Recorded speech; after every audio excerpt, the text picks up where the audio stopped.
Due to start today. The question being asked here, actually, in many of the newspapers today is it going to be a fair trial? Well, I think obviously everybody has the intention of giving Louise Woodward a fair trial. Certainly the District Attorney, Tom Riley, the Judge, Hiller B. Zobel, wants to make it a fair trial. Louise Woodward wants to clear her name, and Matthew Eapen's parents obviously want to find out exactly what happened to their son. So everybody wants to have a fair trial, but it is such an emotive case. It involves the death of a child, the involvement of a young woman who's come from a different country, also raising the question of who should look after children while parents go out to work. So there are so many issues, and I think everybody wants to hear the evidence, although it will be probably a complicated case, but everybody wants to hear the evidence no matter how confusing it may seem to be. On February the 4th, Louise made an emergency call. Baby Matthew had stopped breathing. 3 key issues surround the case. Prosecutors claim just hours before he was rushed to hospital, Louise had violently shaken Matthew and smashed his head because he wouldn't stop crying. Louise's lawyers say that he could have been injured days earlier when she wasn't even with him, and that key brain samples, which may support this theory, have disappeared. This was no accident. Severe shaking combined with blunt trauma, which would be the equivalent in terms of force of being thrown out of a second story onto a concrete pavement. After the official autopsy, Matthew's body was buried. Louise's defense team has never done its own examination. Louise took a lie detector test. Did you injure Matthew by forcibly shaking him? Did you hit or strike Matthew on the head? No. The examiner says he's 95% certain Louise was telling the truth. The judge has ruled this evidence inadmissible. The prosecution claims Louise admitted she treated Matthew roughly. Louise argues it was a desperate attempt to bring him back to life. Shook him. You shook him just a little bit? I was just calling his name. I was just yelling to him.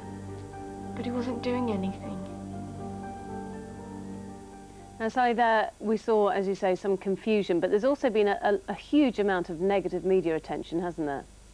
Yes, there has. Certainly when this case first happened in February, the papers all latched onto it. In fact, some papers here christened her the nanny from hell, and there was an awful lot of negative press about her. Many of the newspapers latched onto the fact that she never seemed to show any emotion. Certainly when she was in court, she never seemed to show any emotion whatsoever. But her mother, Mrs. Woodward, says that's simply not Louise's style, and it can actually help hinder the defence case if somebody does show too much emotion. Then they can be accused of crying crocodile tears. But also, now I think the debate has slightly swung, that people are questioning, should an 18-year-old girl be left in charge of a child? And I think that's a debate that will come up in the press over the next few weeks of this trial. But worryingly, there are opinion polls that show 70% of people have already made up their mind over Louise's guilt, and this is what the people say. I think it's very difficult because it's such an emotional issue. And, well, I haven't followed it very much at all, but, you know, people seem to want to hang somebody because they always are upset over children, and it is a very emotional thing, so it would be difficult in any event. The feeling is probably pretty negative, which is too bad because I've met a lot of international students and au pairs who do excellent jobs. So I think it's too bad that, you know, public opinion has swayed that way. Such a heated subject anyway, and there has been a ton of publicity, so I think it'll be hard. So what do you think public opinion is for this woman, for Louise Woodward? I think that everyone's pretty much that she's guilty. Yeah, as we heard there, though, Sally, I mean, it is obviously a very emotional case. What about the experts? What are they saying?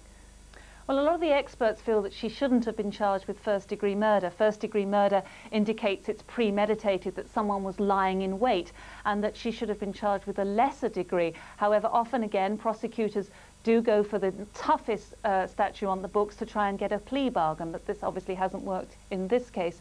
The experts also feel that playing out this kind of thing in the press is actually usual for American court cases, and that the hope is that both the prosecution and the defence present things in the press to let the people make up their mind, and in the end the defendant can get a fair trial. And there has been an awful lot of press, hasn't there? Yes, there has been a tremendous amount. And I think really the reason why there has been so much press and this case has attracted so much attention is, as I said before, it's just a very, very emotive subject. And this is what one lawyer told me about it. As a child is terrified of the prospect that they will leave a child with a babysitter or an au pair and will come home and find the child injured or dead. It's every parent's nightmare. That's why it will be difficult for her to get a fair trial. Sally, the trial starts today. How long is it expected to take?